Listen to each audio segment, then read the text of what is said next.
The first time the Alpha King scented me, I was on my knees in the rushes, scrubbing old blood from the stones beneath his throne. Ash streaked my arms to choke my scent, sage burned the back of my throat, and still my wolf prowled, pressing against my skin as if she sensed the hunter above us. Bernard of the Iron Crown listened to my uncle's quavering report about raiders, broad shoulders wrapped in black leather, every line of him coiled like a drawn bow. They said he could smell fear from across a battlefield. I prayed he would not smell me. Head bowed, hair veiling my face. I moved my brush in careful circles. Servant, invisible, safe. I had built my life on those 3 words. Hide your scent, hold your tongue. Never, ever catch an alpha's eye. Then a cold draft slipped through the arrow slits, tugged at my plain gray gown, and carried the smallest breath of omega heat into the air. Silence fell. Leather creaked. A chair scraped stone. Something unseen hooked low in my belly and pulled, sharp and sure as a collar snapping around my throat. I did not have to look up to know. I had tried to hide my scent all my life. The Alpha King was already watching. The night they feasted Bernard of the Iron Crown, the great hall smelled of smoke, roasted boar, and my own fear. I slipped between benches with a flagon cradled to my chest, head lowered so no one would see how tight my mouth had become. My uncle had ordered extra braziers lit, filled them to the brim with sage, rosemary, and the bitter black root I had begged from the healer. The smoke curled around the rafters, heavy and sharp, stinging my eyes and throat. It should have buried my scent beneath layers of spice and ash. Should have. The hall thrummed with voices. Warriors in worn leather shouted over sloshing cups. Merchants laughed too loudly at my uncle's jokes. And at the far end, on the high seat beneath our tattered banner, sat the reason my heart would not calm. Bernard. I did not look directly at him. I saw enough in glances stolen from the corner of my eye. The fall of dark hair, the breadth of his shoulders, the way his arm lay along the carved wolf heads of the chair, as if claiming the entire keep. He wore no crown, only a simple band of iron at his brow. But every wolf in the hall leaned unconsciously toward him, as if gravity itself bent around his presence. An Alpha King, a warlord, a man whose name mothers whispered to frighten pups into obedience. Helena. My cousin Tomas hissed my name as I passed. Mind your hands. Spill so much as a drop on the king and Uncle Garin will flay you. I have no wish to draw his eye, I murmured, keeping my gaze on the rushes. You are safe, he snorted. Safe? With that scent of yours? His voice dropped to a spiteful whisper. No herb will hide it forever. A flush burned up my throat. The herbs are strong tonight, I said. More to myself than to him. He will not notice. Tomas was already turned away, jostling for a better place near the musicians where the king might see him, might remember his name. Most people in this keep would have killed for Bernard's attention. I had clawed my life around avoiding it. Near the dais, the air changed. The hall was still loud, but the noise rang strangely distant, muffled as if underwater. I could feel him there. A heavy pressure at the edge of my awareness, like standing too close to a thunderhead and waiting for lightning to strike. Servant, I reminded myself. Invisible, safe. I poured wine for a line of border lords, murmured the proper courtesies, kept moving. My hands did not shake. My breaths came slow and measured the way the healer had taught me. In, out, cage the wolf, smother the heat, sage and black root, ash and smoke. Across the table, my uncle's voice rose, overeager. Of course, your majesty. Our poor house cannot match the splendor of the high packs. But my niece, Lady Maris, is comely enough, and well-bred. Her dowry is small, but her loyalty would be loyalty. He meant obedience. Maris would smile and bow and open her throat for a stranger if Garin commanded it. For one wild, selfish heartbeat, I felt relief wash over me, cold and sharp. He is offering Maris, not me. I despised myself for the thought, but I clung to it all the same. Your niece, Lady Maris. Bernard's voice slid through the noise, low and rough as gravel. The one you keep displayed at your right hand each feast, drenched in rose oil? My uncle chuckled weakly. Just so, my king.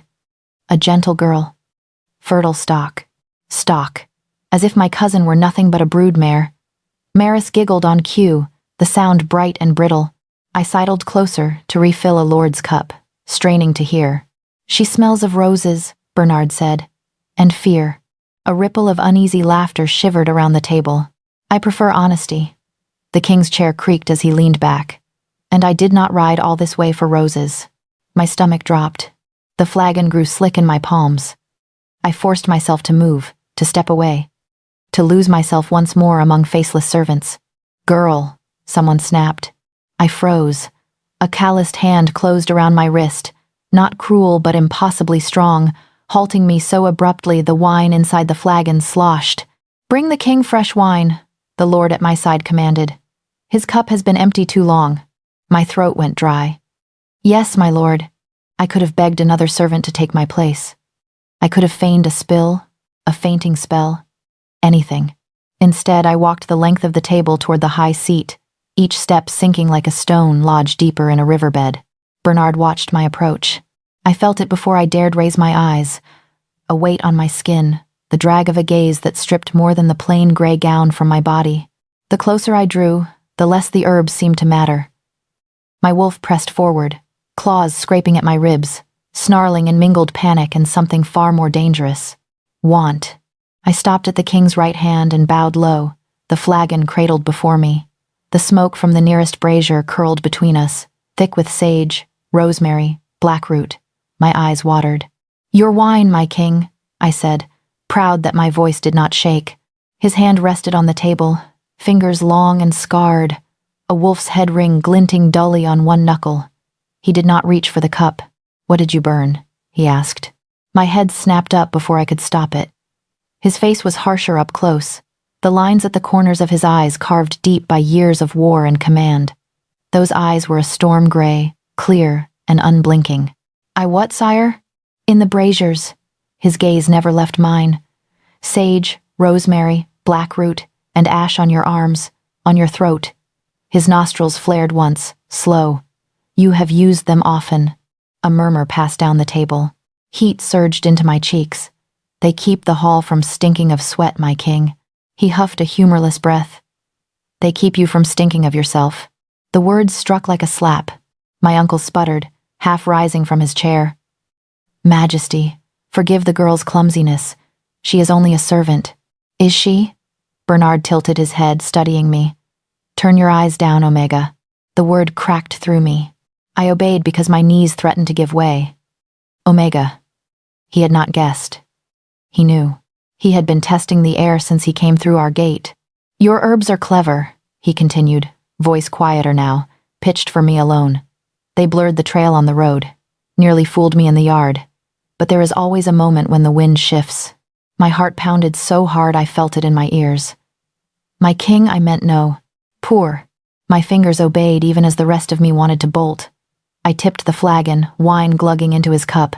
For one heartbeat, it felt as if the entire hall held its breath, watching the dark stream rise. His hand moved, not to take the cup, but to steady it, his fingers brushing over mine. The world vanished. Heat slammed into me, raw and wild, burning through skin and bone. My lungs forgot how to draw air. Every sense tunneled down to the point of contact where his calloused fingertips rested against my knuckles. A scent burst between us, my scent, stripped of herbs and ash, bright and lush and undeniable, and wrapped around his wolf like a ribbon around a blade. "Mine," something inside him snarled, echoing inside my skull. My knees buckled. The flagon slipped from my grasp. Bernard caught it with his other hand without looking, never breaking the fragile, shocking contact. The hall erupted. Chairs scraped, voices rose, someone cursed. I heard my uncle choke on a word that might have been, "No." None of it mattered. All I could feel was the bond roaring awake between us, a silver chain snapping from my chest to his, pulling tight. Terror surged up, hot as the desire tangled beneath it. I tried to jerk my hand back. Bernard's grip tightened not painfully, but with unyielding command. His eyes had gone wolf-bright, flecks of molten gold sparking in the gray. For a heartbeat, a flicker of something like wonder crossed his scarred face. "There you are," he murmured. My breath came in ragged gasps. "Please," I whispered, not even certain what I begged for. "Let me go." Instead, he rose from the high seat, still holding my hand. The room fell into stunned silence. "Garin," he said without looking at my uncle.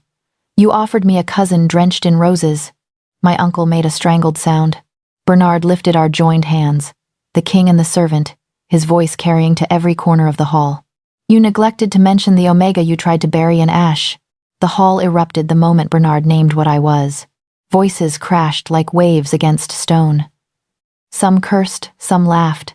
Some only stared as if they had witnessed an omen instead of a servant girl with shaking knees. My Uncle Garin shoved back his chair so hard it toppled. The sound cut through the uproar. Majesty, he cried, stumbling toward the dais. There has been a mistake. Bernard did not release my hand. His thumb rested against my pulse, steady as a shackle. What mistake, Lord Garin? He asked, voice calm as winter. She is nothing, my uncle said. A kitchen brat, low-born, barely trained. Her mother was. He bit the word off, but the damage was done. Shame burned the back of my throat. You cannot mean to claim her. Not when I have proper kin to offer. The king's gaze slid to him at last, cold and flat. I do not select horses at market, to be measured by bloodlines and teeth, he said. This is no matter for barter. Garin swallowed. Sweat glistened at his temples. But an Omega of such questionable origin, how could she stand at your side? The high packs will be insulted. Let me send to our cousins. There are girls of better breeding. Bernard's grip tightened on my hand, the only warning before his power rolled through the hall, heavy as fog. The very air seemed to hush. Lord Garin, his voice lost all warmth. Are you challenging my right to my own mate? The word hooked in my chest again. Mate. I felt it humming along the bond, a note only we could hear. Garin paled. I would not dare. Then hear this and remember. Bernard stepped down from the dais, dragging me with him until we stood level with my uncle. By the law of the first oaths, a king may not be denied the one the moon has marked for him. Not by council, not by priest, and certainly not by a minor border lord clinging to his crumbling walls. A murmur rippled outward as the watching wolves absorbed the invocation. Ancient right, irrefutable. Garin swallowed again, throat bobbing. Of course, your majesty. I only concern myself for her sake.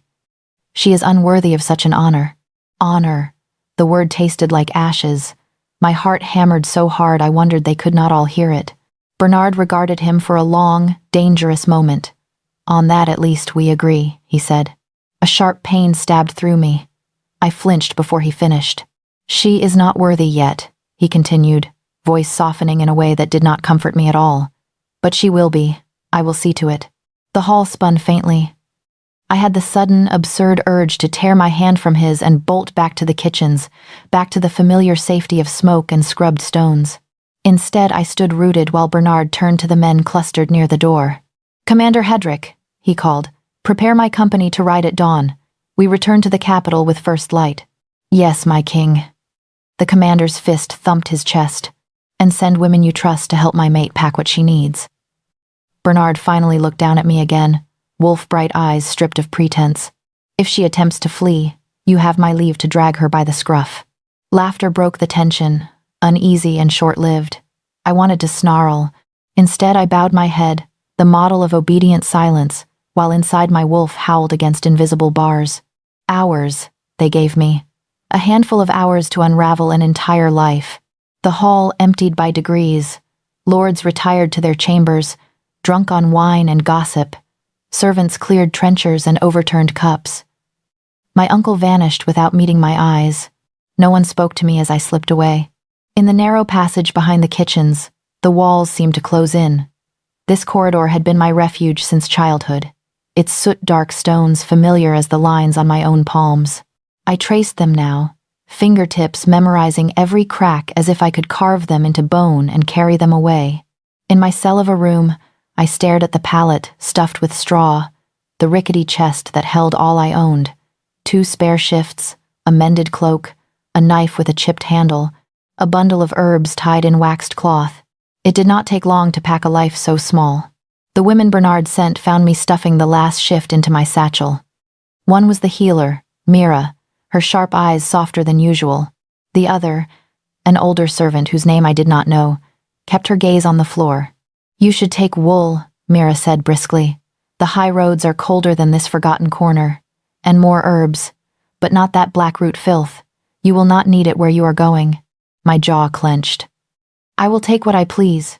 She clicked her tongue but did not argue. You think you hate the bond now, she said. Wait until he is days away and you can still feel him breathe. Poison won't save you from that. I turned away so she would not see the fear flicker across my face. When dawn finally bled into the sky, I stood in the courtyard with my satchel over one shoulder, cloak pulled tight against the chill. Bernard's horses stamped and snorted, clouds of breath rising white in the cold air. His guard moved like a single creature, efficient and silent as they checked saddles and packs. My uncle waited on the steps, face drawn. He had not sought me out all night. Now he descended, stopping an arm's length away. You will obey him, he said without preamble. You will not shame this house. I let out a brittle laugh. You were ashamed of me before the king ever scented me. His mouth thinned. Do not mistake this elevation for worth, girl. You are a tool the moon placed in his hands. Nothing more. If you displease him, do not dream of coming back here. This keep cannot afford his anger. So that was it then. No farewell, no apology for the years of ash and silence he had pressed upon me. Only a warning to stay useful or die elsewhere. I understand, I said. He nodded, as if we had settled the matter of a broken cartwheel, and stepped back. Bernard approached a moment later, leading a massive black stallion. His presence rolled over the courtyard, snapping spines straight, dragging eyes toward him. For now, you ride with me, he said. My stomach lurched. I can take another horse. Yes, he said simply. Mine. He offered his hand. I hesitated. The memory of the bond's first flare still burned fresh, terror and molten heat twined together. When I did not move, his jaw tightened the slightest fraction. Do you prefer I throw you over the saddle like a sack? He asked quietly. I will, if I must, but I would rather you climbed of your own will. Bitterness stung my tongue. What part of this is my will, exactly? His eyes met mine, cool and serious. The parts that come after this morning. It was not the answer I wanted. It was the only one he had. I set my hand in his. The bond responded instantly, a hum beneath my skin. When he lifted me into the saddle and swung up behind, settling me between his body and the high pommel, the sensation intensified. Heat coiled low in my belly, sharp and frightening. I braced my hands on the leather, careful not to touch him more than necessary. Breathe, he murmured near my ear. Fighting it only makes it worse. I am not some mare in season, I hissed. A faint huff of amusement warmed my neck. No, he said. You are far more dangerous. The gates creaked open. The keep receded behind us. Stone and smoke and the only life I had ever known shrinking to a smudge against the gray hills. Each hoofbeat carried me farther from the girl who scrubbed floors and smothered her scent, closer to something vast and unknown. Waves of sensation broke over me with every shift of Bernard's body, every inhale of his scent, iron, pine, storm. My own fragrance surged in response, no longer muted by ash, curling around us like an invisible cloak. I clenched my jaw against the traitorous shiver that ran through me. I would not be ruled by this bond. While the road unwound before us, I made a silent vow. Somewhere in the breadth of Bernard's kingdom, there had to be an answer. A potion strong enough to numb the bond, an old crone with forbidden knowledge, a ritual whispered in the dark. If I had to cut out the part of my soul that howled for him, I would. Better a wolf dulled to a shadow than a queen on a chain. The royal fortress rose from the rock like a beast of stone and iron, all fanged battlements and watchful towers, its torches burning even in daylight. By the time we passed beneath the raised portcullis, my legs had gone numb from hours in the saddle, and my mind from the constant pressure of Bernard's presence at my back. The moment the horse's hooves struck the inner cobbles, sound crashed over us, shouted orders, clanging steel, the bark of hounds. The air here smelled different from the border keep, less of damp and rot, more of oiled leather, smoke, and too many wolves packed into one place. A courtyard full of eyes turned toward us. They bowed, those wolves, warriors dropping to one knee, guards dipping their heads, servants bending their backs. Yet as Bernard dismounted and reached up to lift me down, I felt their stares like claws. Who is she? How dare she? What did she do to him? Questions hung thicker than the smoke. Bernard's hands closed around my waist and lowered me to the ground. The bond flared with the contact, heat rushing to my cheeks. I jerked away as soon as my boots touched stone, refusing to lean into the fleeting sense of rightness.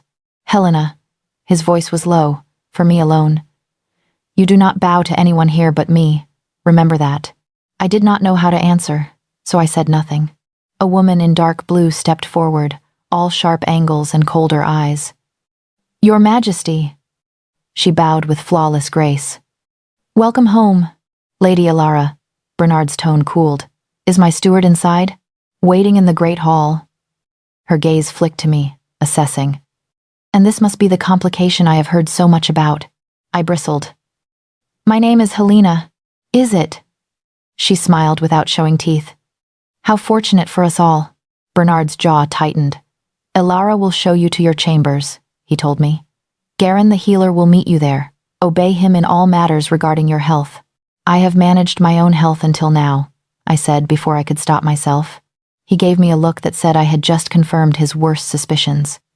You have survived in spite of what you did to yourself, he corrected. There is a difference. To Alara, he added.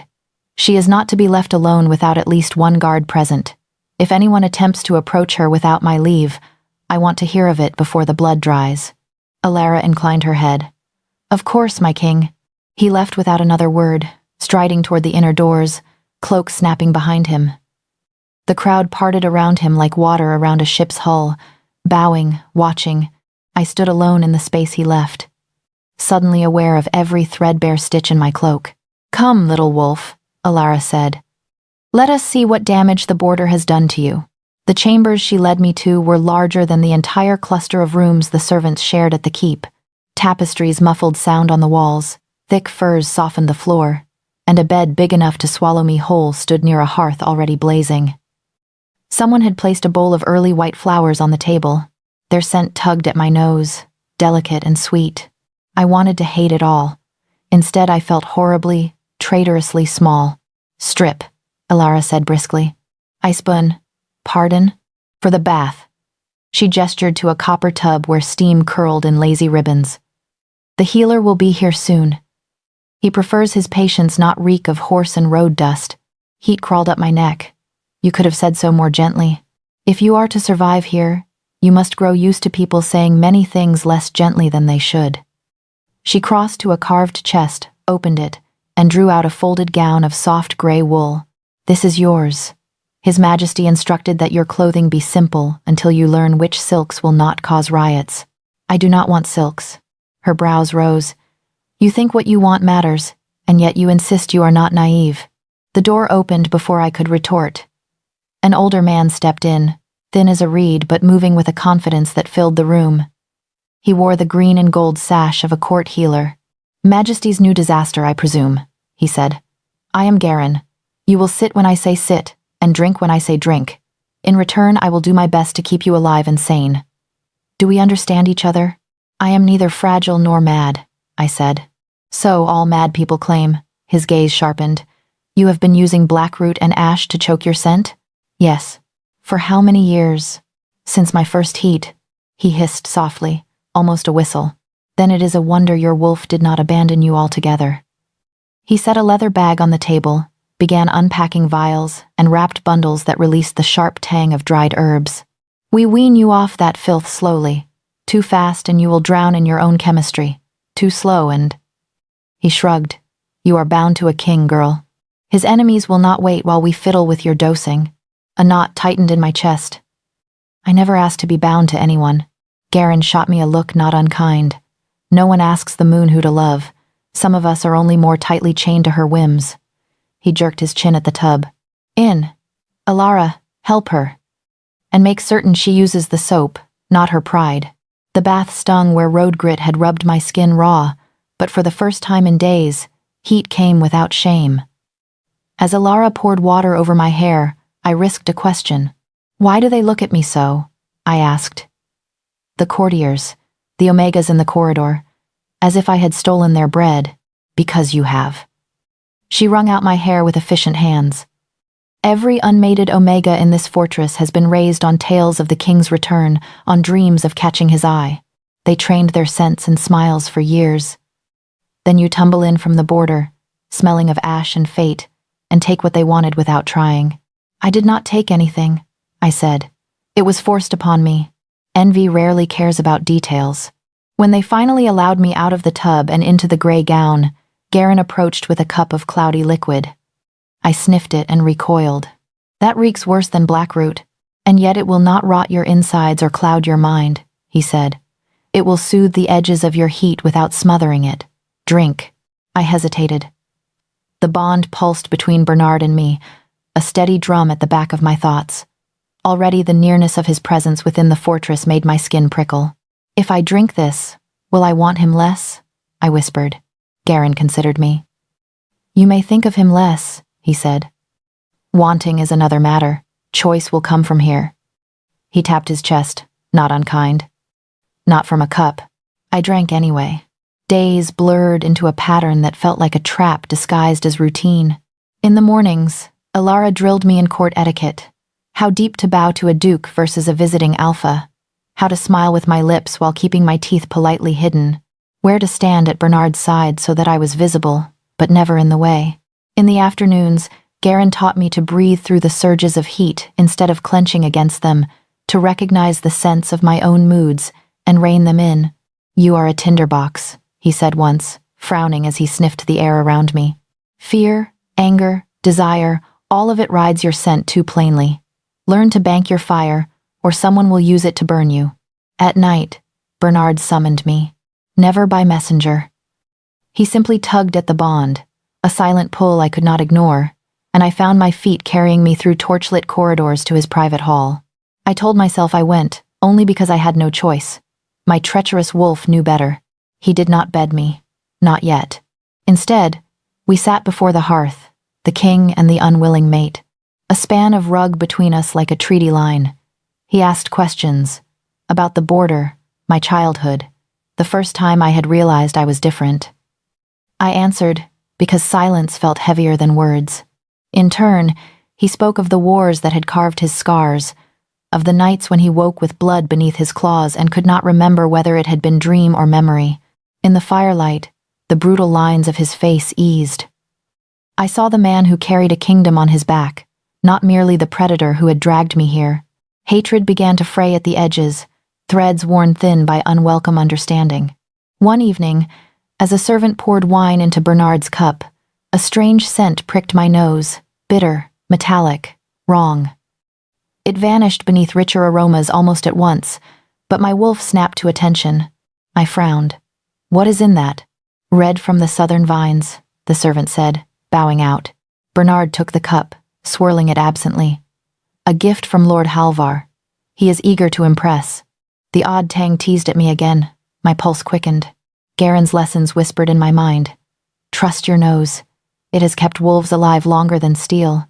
Do you drink from that cask often? I asked. Bernard quirked a brow. Why? Because it smells numb. He stilled. Numb, like when the healer rubbed salve on my arm before stitching it, I said slowly. The way the skin went quiet. There is something in it that should not be there. He studied me for a long moment, then set the cup aside untouched. Halvar has been sending his best wines for months, he said. Garen claims my wolf has been sluggish. I blamed age and politics. His eyes narrowed. Perhaps I was wrong. Fear slid cold down my spine. If someone had been dulling the king's instincts, it meant only one thing. The fortress was not merely a den. It was a trap, and we were already inside. The rumors began as a tickle at the edge of every conversation, a draft under a door I could not close.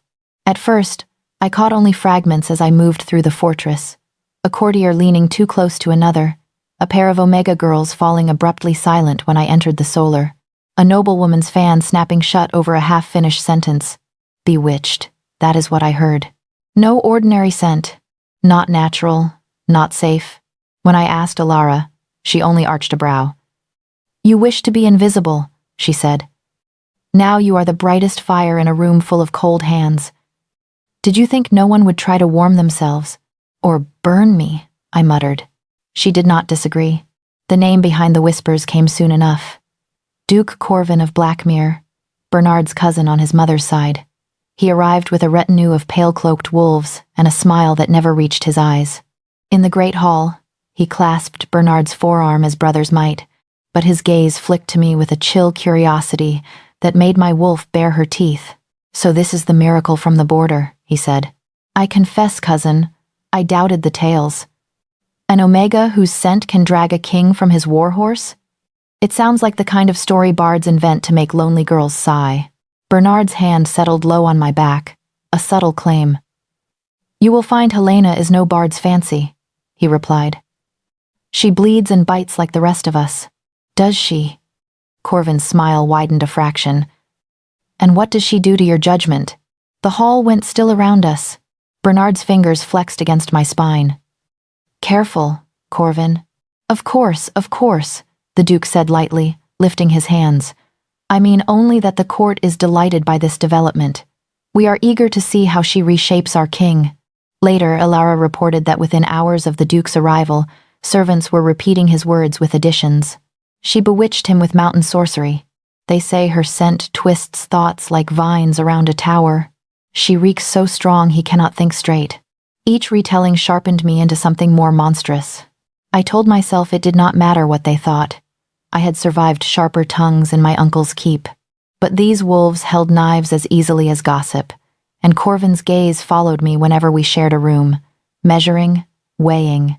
The night of the attack, the moon was a thin, cloud-smeared curve over the fortress.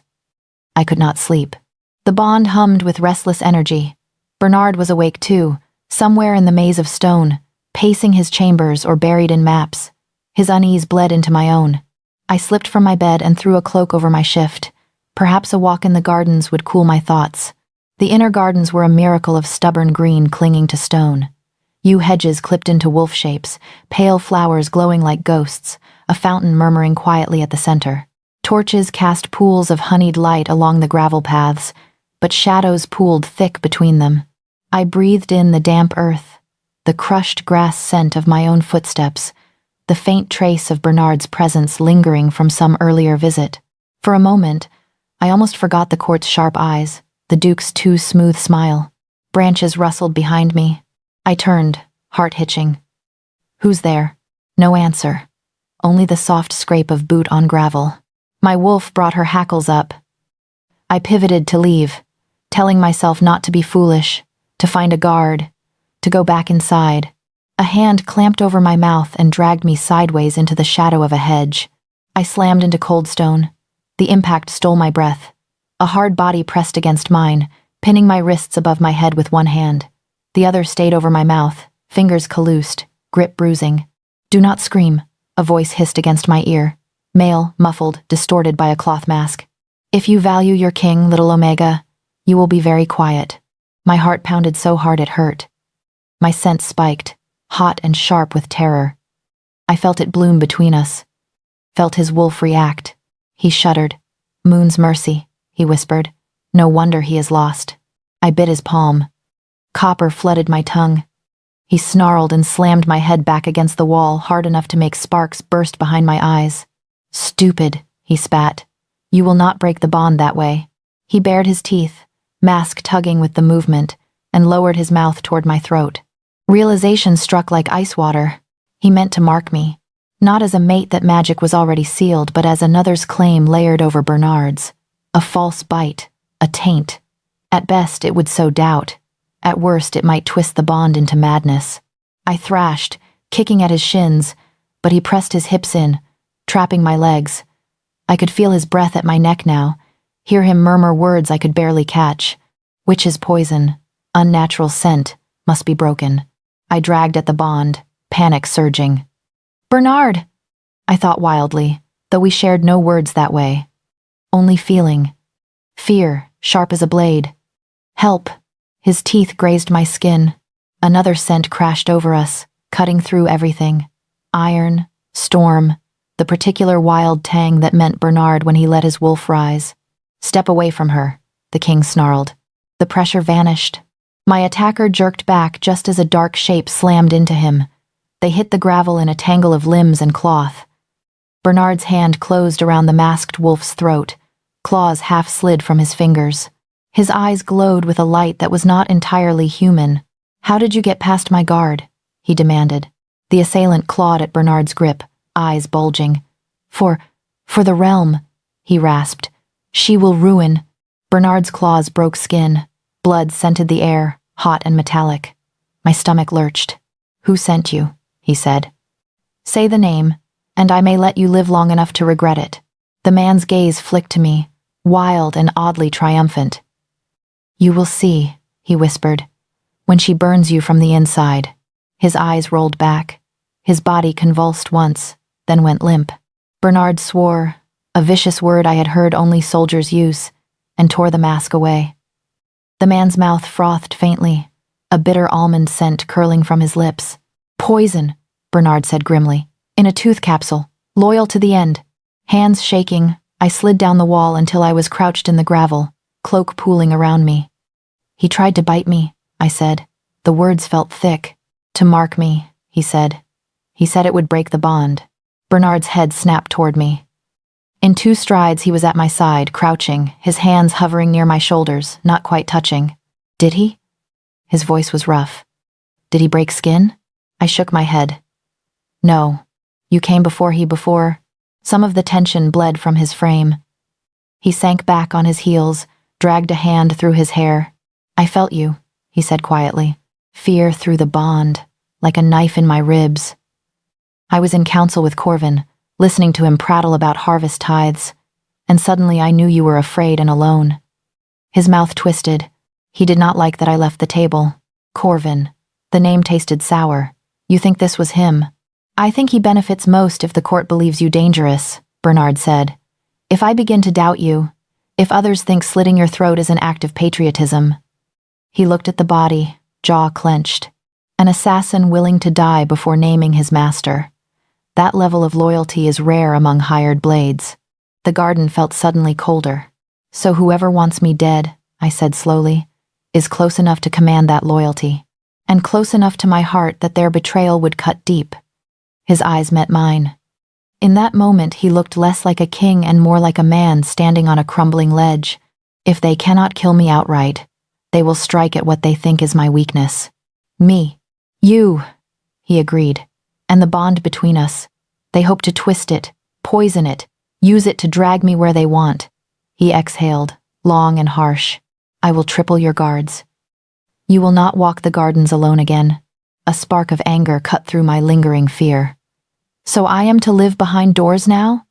Shut away until they forget I exist?" "They will not forget," he said. "That is precisely the problem." I pushed myself to my feet, gravel biting my bare soles. "Then hiding makes it easier for them," I said. "If I stay in shadows, they can lure me out to quiet places, and no one will question it, no one will see." He frowned. "You would rather make yourself more of a target?" "I would rather stop acting like prey," I snapped. He went very still. The words tasted like ash and truth. For years I had smothered my scent, shrunk my steps, swallowed my voice. All it had done was teach predators I could be cornered. "That man found me in the gardens because I slipped away alone," I said. "Because I believed darkness would keep me safe. It did not. It hid him better than it hid me." Bernard's gaze tracked the line of my throat where teeth had almost met flesh. His wolf rode just beneath his skin, restless. "What do you propose then?" he asked. I swallowed, throat sore. "If they mean to hunt me, let them do it in the open," I said. "No more creeping through back passages, no more ash on my skin. I will stand at your side where every eye can see, and if they want to reach me, they must do it before the whole court." "And your scent?" he murmured. "You would bear that as well?" Fear flared, instinctive and deep. My wolf shivered in equal parts dread and fierce, wild relief. "I have spent my life trying to hide it," I said. It did not stop them from coming. Slowly, Bernard's hand rose. He brushed his knuckles along my jaw, a touch as careful as if I were made of glass. "They will speak more loudly," he warned. "Call you witch, temptress, curse. They will claim I am blind because of you." "They already do." My voice steadied. "Let them choke on the truth instead of their own stories." Something in his expression softened, then hardened again into resolve. He turned to the fallen assassin. "Very well, little wolf," he said. "Let them see exactly what they fear." For the first time since the bond snapped between us, I understood a simple, brutal fact. If I stayed small, they would crush me in the dark. If they wanted my scent, my presence, my very existence as a weapon, then I would choose where the blade pointed. Bernard did not laugh when I asked him to teach me to hunt. He only studied me for a long, heavy moment, as if weighing the girl who once scrubbed blood from stone against the woman who had survived an assassin's teeth. "You understand what you're asking," he said at last. "Once you step onto that path, no one will ever see you as harmless again." "They already do not," I answered. "They only think I am helpless. I would rather be feared for what I can do than hunted for what I cannot." Something like pride flickered in his eyes. "Very well, little wolf," he said, at dawn. Dawn in the training yard tasted of frost and iron. Bernard stood in the center, cloak discarded, sweat darkening the collar of his shirt despite the chill. A ring of soldiers watched from the shadows, pretending not to. "Close your eyes," he ordered. I obeyed. "What do you smell?" "Cold," I said. "Wet stone, old blood." I drew a deeper breath. "Leather, oil." The men watching us, 3 to the left, 2 to the right. "And me?" I did not need to breathe to answer that. "Storm," I murmured. "Pine, steel, tired anger. Heat coiled low in my belly, traitorous and warm. And something steadier than last week." He made a low approving sound. "The numbness is fading," he said. "Good." Again. He walked the yard, circling me, having men move, swap places, lift blades, or relax. I kept my eyes shut and followed the currents of scent and sound. Nervous sweat, amusement, boredom. When 3 of them shifted weight in the same direction, I felt the air sharpen. "Circle forming," I said. "Left flank tense. They expect you to lash out there." Bernard's hand closed briefly around my wrist. Even that light touch sent the bond thrumming.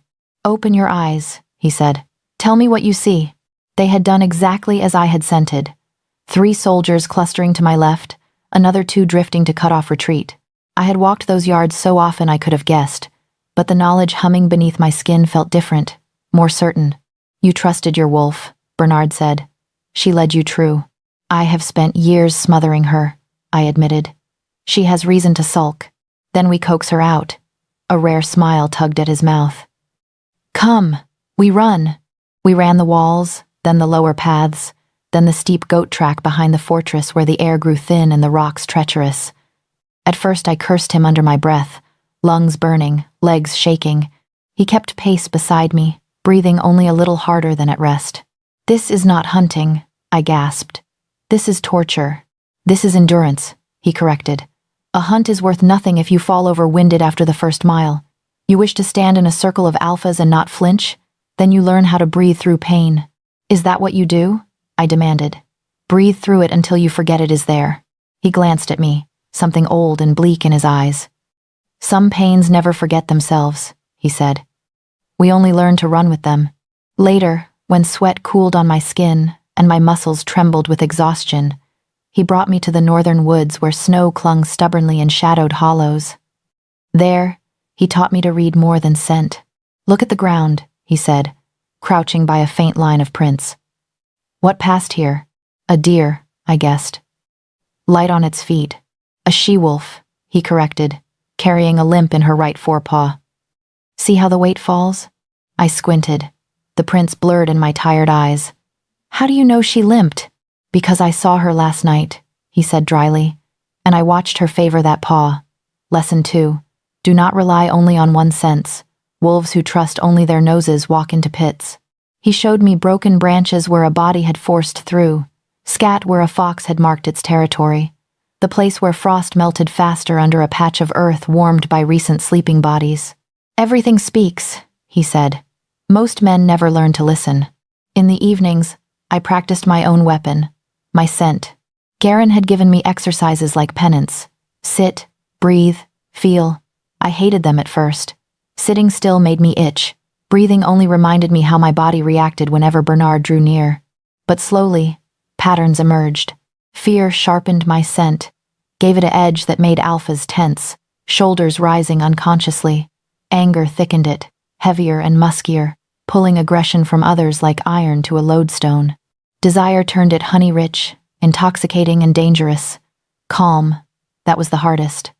Calm smoothed the edges, made my scent a steady hearth smoke instead of wildfire. One night, I sat cross-legged by the hearth in Bernard's private hall, while he read over a stack of petitions. The air hummed with the scratch of his pen, the crackle of logs, the steady drum of his heartbeat through the bond. "Again," he said, without looking up. "I am trying," I snapped. "And failing. You are practically shouting at me with every breath." Heat rushed to my face. "Perhaps do not sit so close then." He did not move an inch. "We do not choose where the enemy stands," he said. "Close your eyes, Helena. Feel what your body does when you look at me." "I am not looking at you," I protested. "You are always looking at me," he said quietly, "even with your eyes closed." The truth of it stung. I forced my lashes down, tried to name the tangle in my chest. Annoyance, wariness, curiosity, a pull that felt less like fear every day. I let each strand rise, acknowledged it, then exhaled. Slowly, the buzzing under my skin eased. The scent in the room shifted, smoothing from jagged to steady. "There," he murmured. "Better. Now hold it." "How do you know it changed?" I asked without opening my eyes. "Because my wolf stopped wanting to claw at the walls," he said, "and started wanting to lie down beside your chair." A laugh escaped me, startled and small. "I am trying to be a weapon, not a pillow." "You are both," he said simply. "A wise wolf knows when to be each." We discovered the bond's deeper tricks by accident. During a council, a messenger burst in babbling about raiders on the western road. Bernard's face went flat, his shoulders tightened as he listened. I sat at his right hand, outwardly composed, inwardly bored, and half lost in my own thoughts. Then, without warning, my heartbeat sped. Adrenaline rushed into my blood. I smelled dust, horses, the flicker of fear from men I had never met. My fingers dug into the arm of my chair. Bernard looked at me sharply. "What do you feel?" he asked. "Wind," I said, bewildered. "Leather. The road. As if I were riding. The men are afraid, but holding the line." I blinked at him. "You smell of it too, but you have not left this room." He sank back slowly. The other lords shifted uneasily. "Our scouts are returning," he said. "They will reach the gates in less than an hour. I have ridden that road often enough that my wolf runs with them when danger scents the air." His gaze on me grew intent. "Through the bond, you are running with us." The realization left me dizzy. "Can you use it?" I asked. "Can you draw from me as well?" He hesitated. "When you are calm," he said slowly. "My temper holds easier. When you are afraid, my hackles rise whether I wish them to or not." He gave me a wry look. "If you walk through courts seething with rage, do not be surprised if I snap at dukes." "That seems dangerous." "It is," he agreed. "And yet, it is also strength. Two wolves, back to back, feeling each other's footing. Trust lurked in that space between us, fragile as spun glass. I learned to steady my breathing before he faced hostile counsels, to offer a well of quiet he could draw from. In turn, his confidence bled into me when I stood in rooms full of snapping smiles. Desire changed too. At first, it had been a wild thing, punching through me in sharp, humiliating waves whenever his hand brushed mine, whenever he loomed too close. I had blamed the bond, the forced nature of it, the way my body betrayed me. But as days layered into weeks, want began to come at quieter moments. Watching him spar at dawn, sweat shining on scarred skin, focus etched in every line of him. Listening to him speak gently to a stable boy who had broken a harness, patience where another king might have ordered lashes. The way his eyes softened when he thought no one saw and looked at me as if I were not a burden, but a question he wanted to keep asking. One night, as we stood on the battlements watching storm clouds gather, lightning flickering pale at the horizon, he rested his hands on the stone beside mine, close enough that our fingers almost touched. "You smell different," he said. "That seems to be all anyone ever notices about me," I said, but there was no real bite in it. "This is not fear," he went on, "nor anger."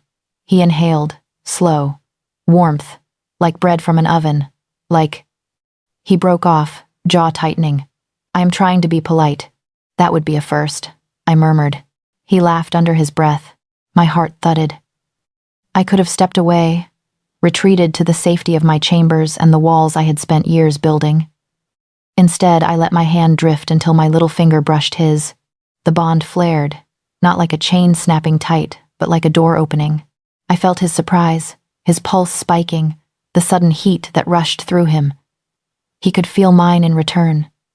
There was no hiding, no pretending I did not want this. "This," I said softly, is not the moon's fault. No, he agreed, voice rough. This is ours. When he turned his hand to lace our fingers together, it was not the claiming grip he had used in the hall that first night. It was a question. This time, I squeezed back. Answer. The moon rode full and white above the fortress like an unblinking eye when the conclave began. Torches ringed the great hall, their flames licking shadows up the stone walls. The air throbbed with scent. So many wolves in one place, alphas crackling with dominance, betas taut as bowstrings, omegas perfumed in anxious sweetness. Every high lord of the realm had gathered to renew oaths to Bernard and to weigh, with hungry eyes, the woman at his side. Me. My gown was dark steel instead of soft gray tonight, cut close enough that I felt every breath. Alara had woven my hair back from my face in braids that bared my throat. No ash smudged my skin, no herbs dulled my scent. I walked into the hall bare as I had never been, my fragrance unfurling warm bread and storm-wet earth. The king called it, beneath the sharper smells of wine and ambition. Bernard's arm brushed mine as we took our place at the center of the circle etched into the flagstones. His wolf pressed close through the bond, solid as a wall at my back. Ready, he murmured. No, I said, but I am here. It earned me the ghost of a smile. Heralds called names. Lords stepped forward one by one to kneel, clasp wrists, speak the old words that bound their packs to the crown. I watched their faces, their scents, the way some spoke Bernard's name like a promise, and others like a curse. When Corvin's turn came, the hall tightened. He cut a fine figure in black and silver, cloak sweeping behind him, dark hair gleaming. He knelt with elaborate grace, took Bernard's forearm, and spoke the oath as if reciting a poem he found amusing. I, Corvin of Blackmere, do swear. His scent told another story. Beneath the polished cedar and wine, it stank of sour anticipation. When he rose, he did not step back. Before we continue, cousin, he said, voice carrying easily. There is a matter the realm must address. Bernard's fingers twitched at his side. This is not the time. It is exactly the time. Corvin turned so the circle of watching wolves could see his face, his hands spread in a gesture of wounded concern. We kneel tonight to renew our faith in your judgment. How can we when that judgment has been so clearly clouded? A ripple went through the crowd. Choose your words with care, Bernard warned. I do. Corvin's gaze slid to me. No one here questions that the moon marks mates as she wills, but even divine will can be twisted by those who seek power. For months, your enemies have murmured that you neglect the borders, that you turn away from counsel, that you spend nights not in the war room but in a certain woman's chambers. Heat pricked my cheeks, my scent spiked, sharp and indignant. Bernard's hand brushed my knuckles, a grounding touch. Corvin pounced on the flicker. You see, he cried, pivoting to the lords. She sways him with a thought. Do you not feel it in the air, that unnatural pull? There were nods, mutters. Of course they felt something. I was an omega standing in the center of a circle of wolves under a full moon. The bond between Bernard and me thrummed like a plucked string. Corvin gestured, and two men stepped forward, each clutching a scroll. I did not wish to believe such tales, the Duke said piously. So I sought facts. Statements from those who have served our king closely these last months. He took the first scroll, unfurled it with a snap, and read in a voice dripping false sorrow. Since the Omega arrived, His Majesty has dismissed morning drills, ignored reports, and flown into rages without cause.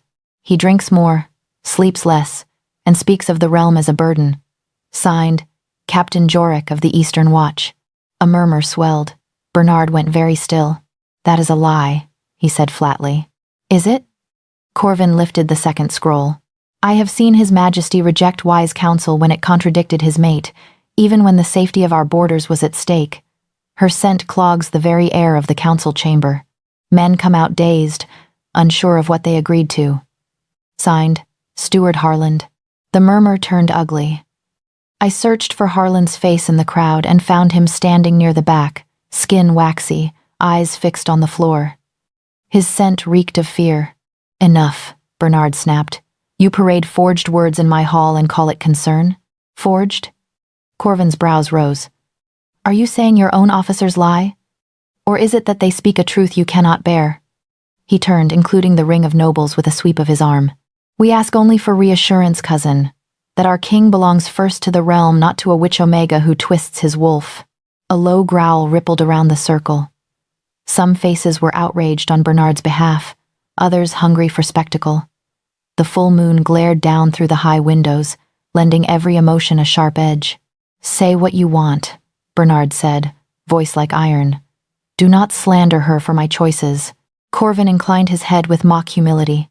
"Very well. Then prove your loyalty. Reject her, here before witnesses. If the bond is true, the moon will return her to you in time. If not, we are spared a dangerous mistake." My stomach lurched. The room tilted, torches smearing into streaks of light.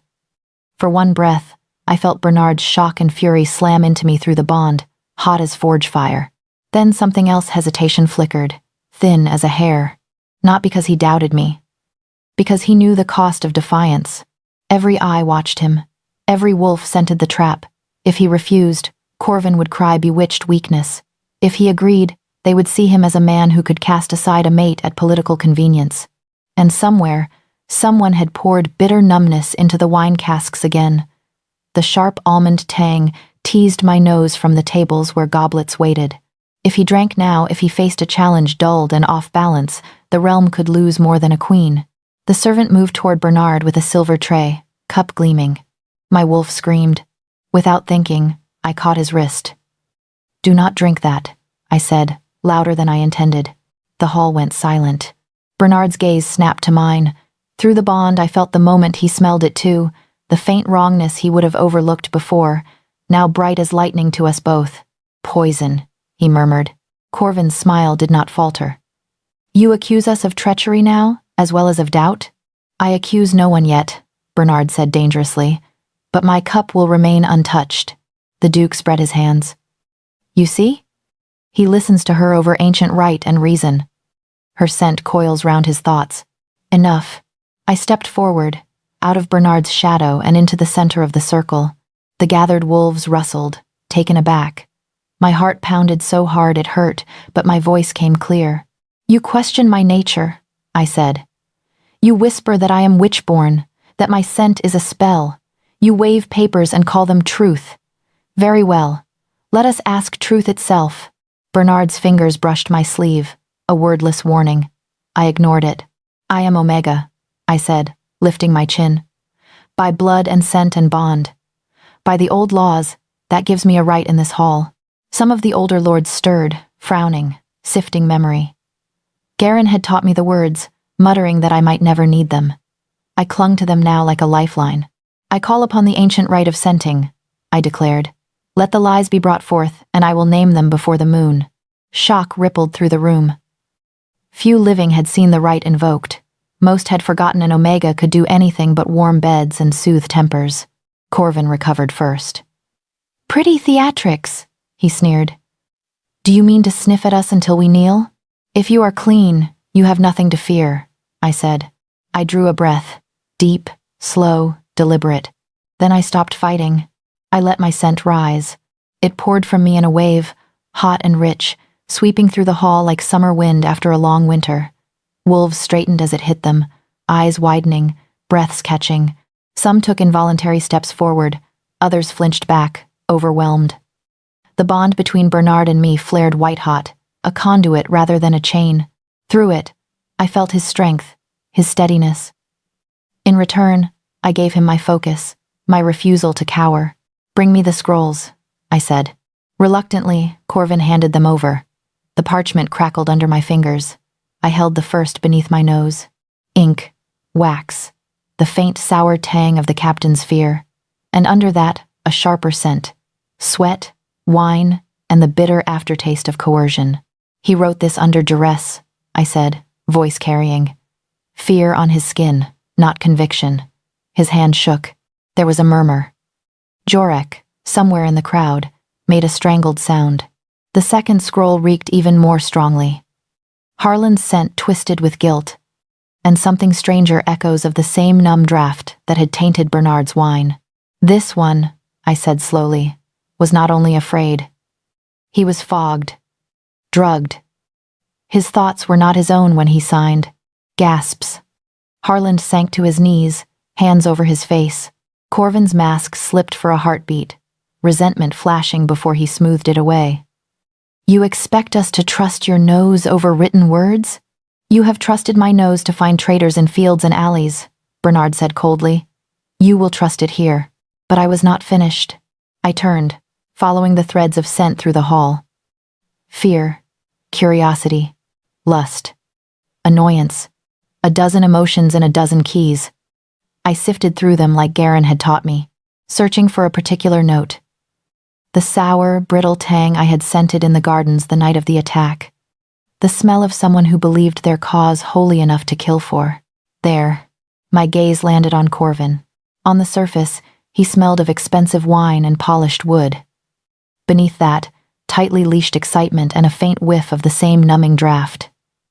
Not on him, but in his clothes, his hair, the scent of someone who had lived close to the poison. I took a step toward him, then another. Your papers reek of your hands, I said quietly. Your men drink your wine, your servants carry your stories.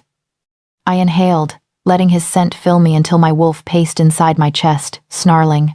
You are afraid, Cousin Corvin. His smile stiffened.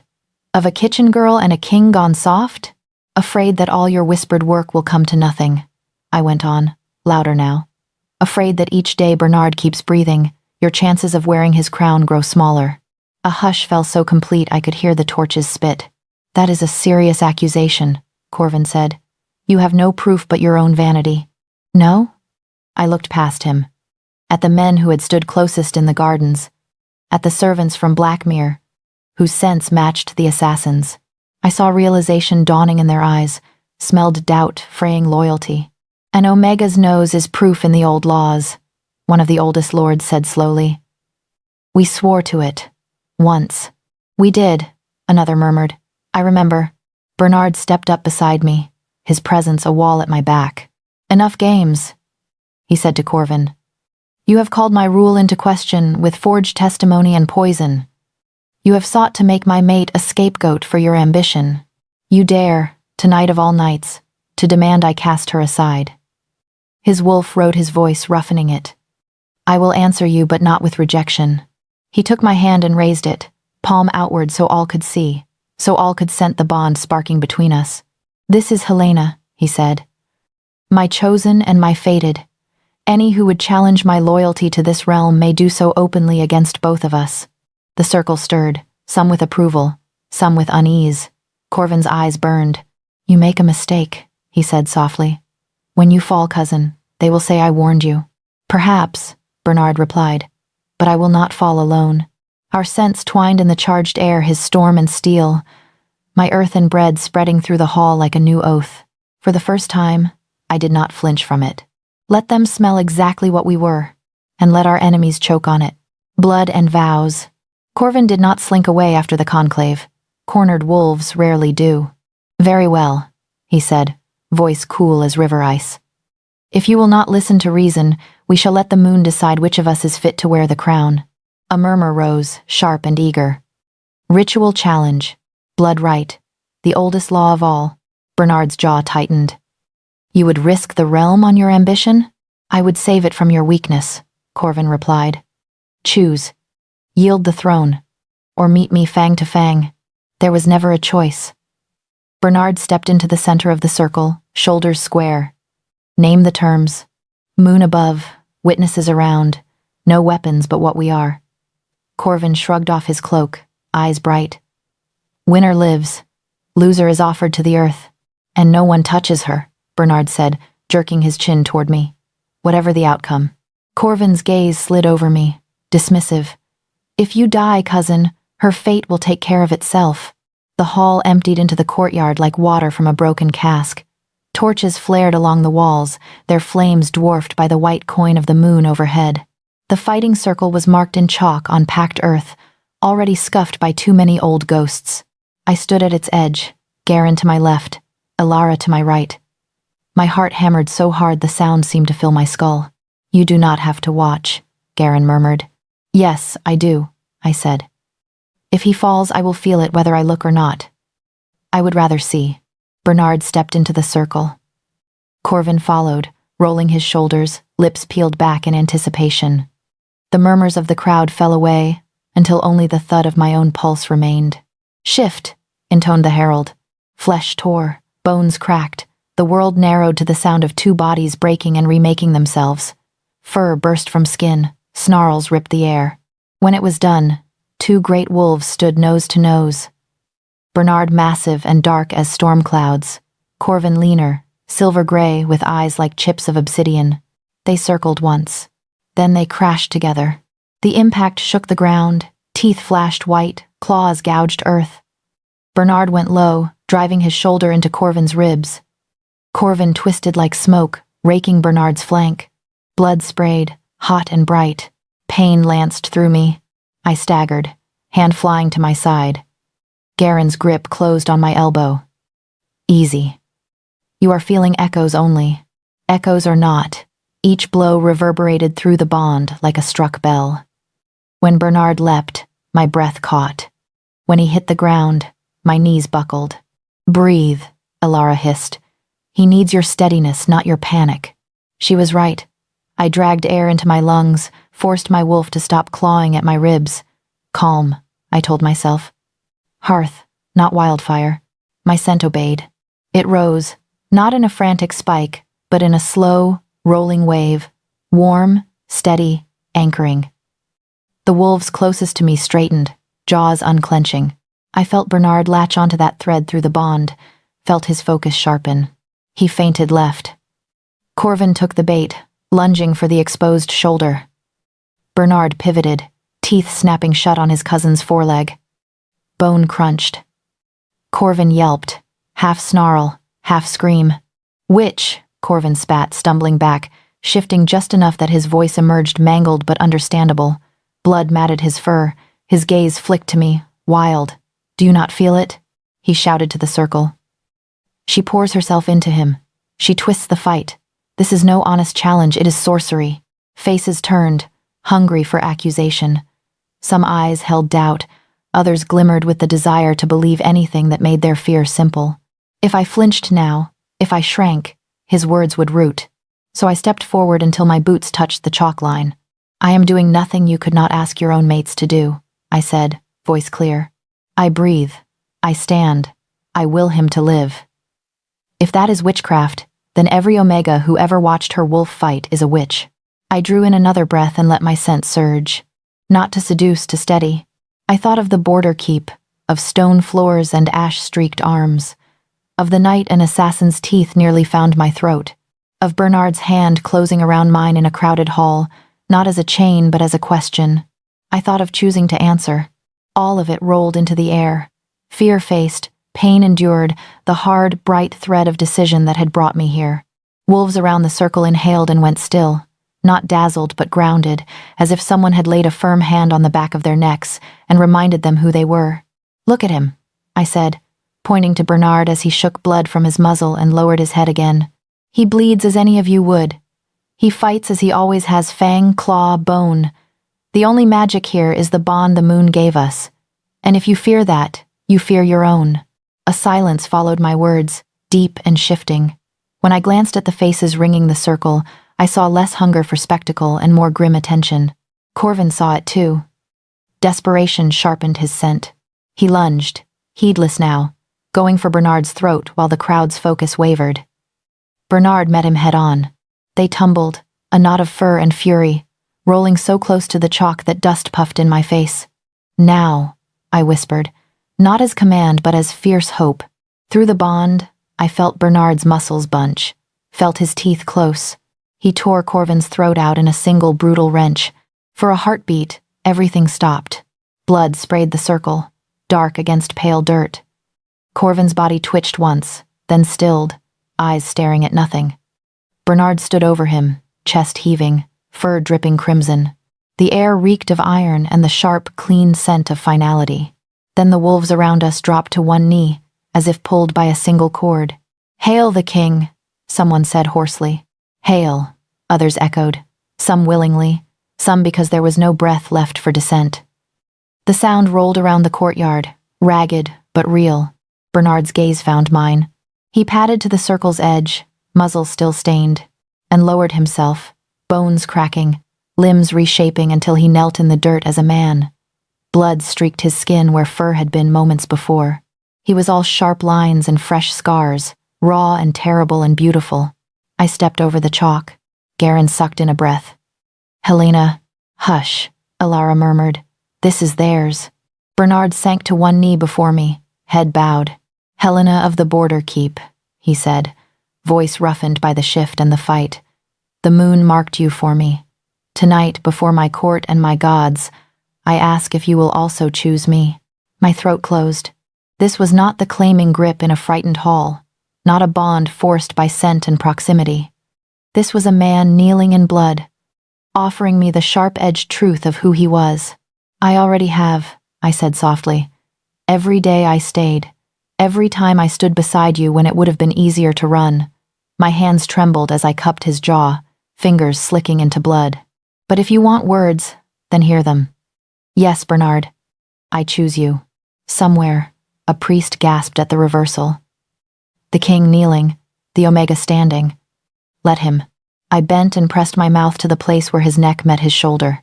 My teeth broke skin. His breath hissed between his teeth.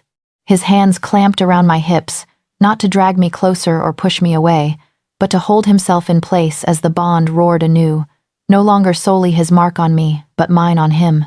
Blood touched my tongue, hot and salt and wolf. It seared down my throat like a vow.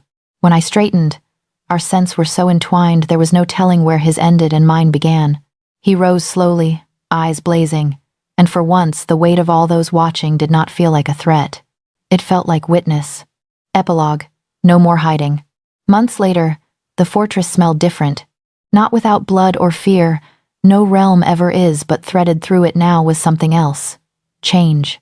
Laws were hammered out in long councils, Garen's sharp voice tangling with Alara's cool logic and Bernard's gravel judgment.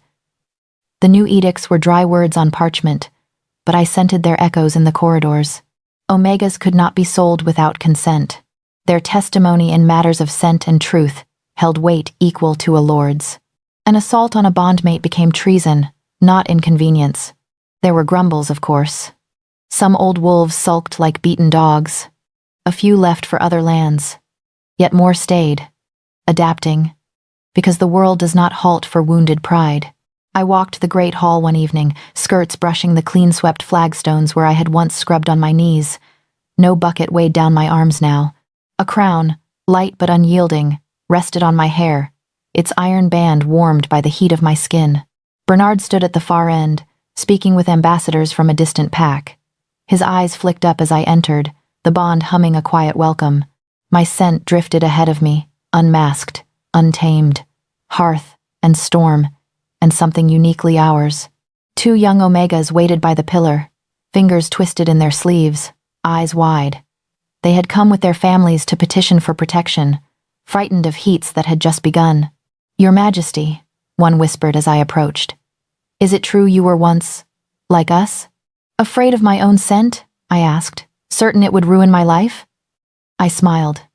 "Yes, very much like you, and now you are." The girl faltered, glancing at my crown, my rings, the guards who bowed as they passed. "Now I remember that power hidden rots in the dark," I said gently. "Power claimed can change a realm." I took each of their hands in turn, letting them feel the steady thrum of the bond beneath my skin. "Your scent is not a curse, it is a voice. Learn when to whisper and when to shout." They laughed, shaky but real. Later, when the hall had emptied and the torches burned low, Bernard and I walked the battlements together. The night wind wrapped our mingled scents around us like a cloak. Below, the kingdom sprawled in shadow and starlight, wounded but mending. "I used to dream of being invisible," I said. "And now?" he asked. "Now I want every predator who ever hunted an Omega to walk into a city that smells of us, and know they will find no easy prey here." He huffed a quiet laugh, sliding his arm around my waist. "Ambitious. Necessary," I corrected. I rested my head against his shoulder, breathing in the life we had built from blood and choice. I had spent my life trying to hide my scent. Now it was the banner under which we ruled. "If you made it this far with Helena and Bernard, thank you for walking beside us. Tell me, where are you reading from?" And which moment in their story gripped you the most?